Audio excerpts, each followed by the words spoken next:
민주당이 지난 30일 경찰이 MBC 기자를 압수수색한 점을 연일 이슈화하고 있습니다. 김의겸 의원이 이틀 연속 경찰의 MBC 기자 압수수색과 관련해서 한동훈 장관을 비판하고 나섰습니다. 김의겸 의원의 얘기부터 들어보겠습니다.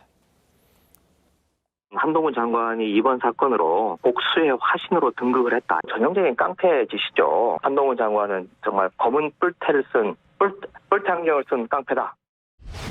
한동훈 장관이기 때문에 가능한 거죠. MBC 이마무개 기자는 무슨 술자리 무슨 보도를 했다가 3천만 원 소송을 당해 있어요. 또 한동훈 장관의 딸도 취재를 했던 기자예요. 미운 털 정도가 아니라 눈에 가시 같은 존재가 아니었는가.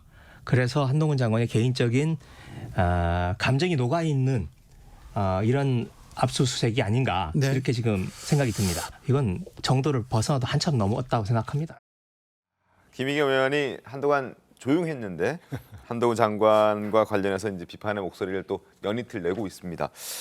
개인적 감정이 녹아있는 압수수색 아닌가 이런 얘기를 지금 꺼내 들었는데 법원에 발부한 압수수색 영장에 한동훈 장관의 개인적 감정을 녹일 수 있는지 변호사 입장에서 말도 안 되죠. 말도 안 되는데 김의겸 의원이 굳이 저렇게까지 얘기하는 건 그 사건 내용이나 법리를 전혀 모르시거나 그냥 알면서도 몰라 나는 어쨌든 한동훈 장관만 공격할 거야 이런 태도일 수밖에 없거든요.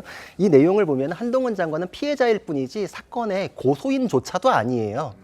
이 사건은 서울시 그 강서구 의원이 맞습니다. 자기의 명예훼손 사건 때문에 가해자랑 합의를 하는 과정에서 가해자가 합의 좀 봐주세요라면서 의정활동 도움되는 자료 좀 드리겠습니다라고 준 자료를 보니까 그게 한동훈 장관의 민감한 개인정보가 있었고 아무것도 가려지지 않았으니 이거 개인정보보호법 위반이다라고 해서 제3자가 고발을 한 사건이에요. 그리고 그 사건에 고발을 했을 때는 MBC나 MBC 기자가 관련돼 있는 거 아무도 몰랐어요. 타고 올라가다 보니까 MBC 기자가 나온 거거든요. 이건 정말 유행가 가사처럼 MBC랑 MBC 기자가 네가 왜 거기서 나와 이거거든요.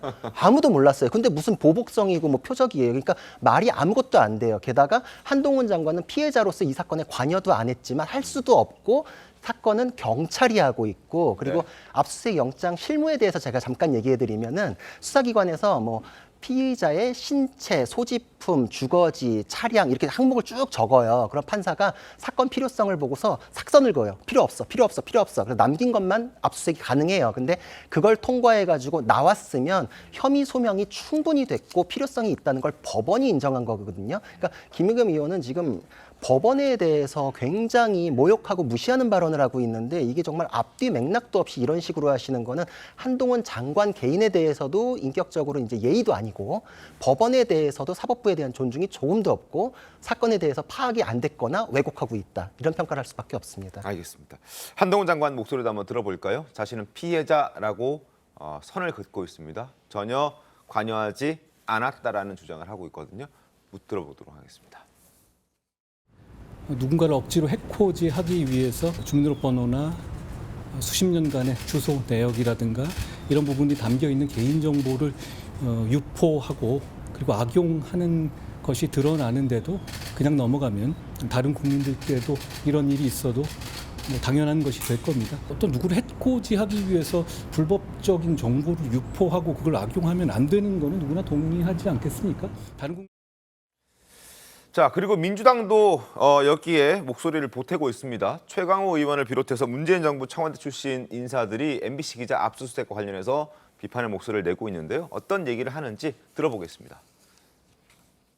과연 검찰의 잣대는 공정한 것인지 그리고 일관된 것이었는지에 대해서 지난 문재인 정부 민정수석실 선임행정관으로 계셨던 분들이 국민들께 알려드릴 말씀이 있어서 검찰의 판단은 때와 사람에 따라 오락가락합니다.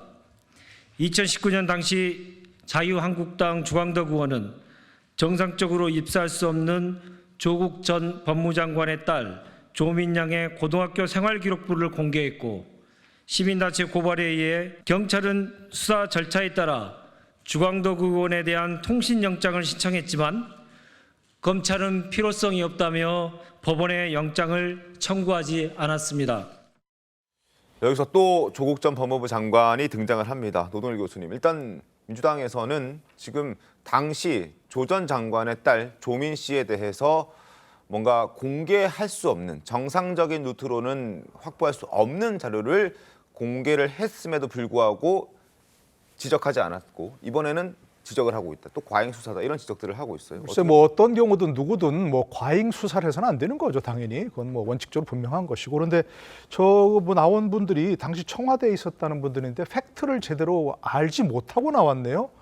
당시 문제가 됐었죠. 사실 주광덕 의원이 이렇게 공개를 해가지고 네. 그래갖고 경찰이 통신 영장을 발부받아서 검찰이 그걸 신청해서 네. 발부받아서 했습니다. 네. 그리고 조 의원과 연락을 주고받은 사람들 명단과 내역을 확보했다는 것이고요. 그 이전에 또 이메일에 대한 통신감청영장도 발부받아서 그걸 했고요. 네. 그래서 아마 그 당시에 그 학교 관계자가 처벌받은 게 있습니다. 그렇고 다만 이제 한 가지 문제는 최종적으로 조 의원에 대해서는 참고인 중지 처분을 내리고 불기소했다 그것이지 영장을 다 그 경찰이 신청해서 검찰이 청구해서 발부받았습니다. 그러니까 저건 팩트 자체가 틀렸고 또 한 가지는 아까 이제 현재 이거 임모 기자 문제는 임모 기자가 결국 그 국회의원에게 자료를 받아서 어떤 데다 유출했고 그것이 결국 여러 가지 경로를 거쳐서 최종적으로 아까 얘기한 강석 의원에게 전달됐다 이런 얘기고 당시 주광덕 의원은 인사청문회장에서 그걸 공개했습니다. 물론 공개는 잘못한 거지만 그것은 국회의원의 직무수행의 일환이기 때문에 그 자체를 처벌할 수는 없는 것이고 그러니까 이건 상황도 다르고 지금 얘기한 팩트 틀렸다 이렇게 얘기할 수밖에 없는 거죠. 자, 여야 입장도 한번 들어보겠습니다. 한민수 대변인 어떻게 보십니까? 일단 이게 그 한동훈 장관의 1년여 전에 국회 인사청문회 자료입니다. 저도 국회에서 근무도 하고 기자 생활을 했기 때문에 현재 국회에 등록된 기자가 한 1,700명쯤 될 겁니다. 그리고 상주라는 기자도 한 600에서 700명 됩니다. 아마 윤 대변인 잘 아시고 많은 기자들이 있어요. 근데 저도 취재할 때 뭐 좀 시간은 지났습니다만 인사청문 자료가 국회로 넘어오면은 대부분 총리 아니면 뭐 장관 아니겠습니까? 장관급이나 그러면 취재의 ABC 중에 기본이 그 자료를 입수하는 겁니다. 그럼 그 의원실에 가거나 보좌진이나 해당 의원한테 거의 대부분 뭐 해당 상임이나 인사청문 특위로부터 다 입수를 할 수가 있습니다. 왜냐하면 이제 국민의 알 권리 측면도 있고 거기에 대해서 지금 나갔다는 뭐 한동훈 장관의 주민등록 초본이랄지 뭐 저기 부동산 매매 기록서 무슨 뭐 재산 병역 다 받아볼 수 있습니다. 보고 그걸 그냥 기사를 쓰는 거죠. 쓰고 하는데 동료 기자들하고도 이제 공유도 하고 하는데 이게 이제 뭐 1년이 넘었는데 뭐 다른 또 루트를 통해서 개인정보가 유출됐다. 이건 저는 뭐 문제가 되면 수사를 할 필요가 있습니다. 그런데 이 기자들이 취재한 내용이 1년이 넘었는데 이 모든 것이 공인으로서 나간 이 자료를 다 문제를 삼아가지고 취재를 하다가 보니까 MBC 기자가 있어서 지금 압수수색을 들어갔다. 저는 글쎄요, 이건 지금 현재 상황에서 그 해당 기자를 불러서 소환 조사할 수 있다고 봅니다. 조사를 하고는 절차를 밟으면 모르겠는데 이 기자의 집에 들어가가지고 속옷까지 뒤져가면서 특히 저는 경찰관이 이 말을 했다는 건 도저히 믿을 수가 없어요. 그 기자 보자마자 이랬다는 거 아닙니까? 한동훈 장관님께서는 휴대전화 압수수색 협조하셨습니다. 이게 뭡니까? 이게 검사입니까? 검찰 수사관입니까? 지금 우리나라는 이제 권력 실세니까 한동훈 법무장관이 모든 수사기관을 지휘 통제합니까? 이 경찰관 뭐 얘기해야 됩니다. 경찰청장 얘기해야죠. 이미 경찰이 검찰에 하수인이 됐다는 얘기예요. 이게 뭔 얘기입니까? 네. 제가 그래서 분명한 수사를 하되 또 이걸 가지고 MBC에 보도국을 들어가려고 합니다. 이거는 과잉 수사가 분명하죠. 언론단체 6개 단체가 성명서를 내고 항의 목소리를 내는 것 저는 맞다고 봅니다. 왜 MBC만 가지고 이렇게 보복을 하려고 하느냐. 특히 임 기자는 바이든과 난리면을 보도했던 기자입니다. 그렇기 때문에 그런 의혹과 문제 제기를 충분히 할 수 있는 상황이다. 이런 생각이 듭니다. 어디서부터 얘기해야 될지 모르겠는데요. 일단 한동훈 장관은 여기서 나올 계제가 아니에요. 한동훈 장관은 그냥 피해자로서 개인정보가 유출된 피해자로서 작용하는 겁니다. 전혀 의미가 없는 얘기고.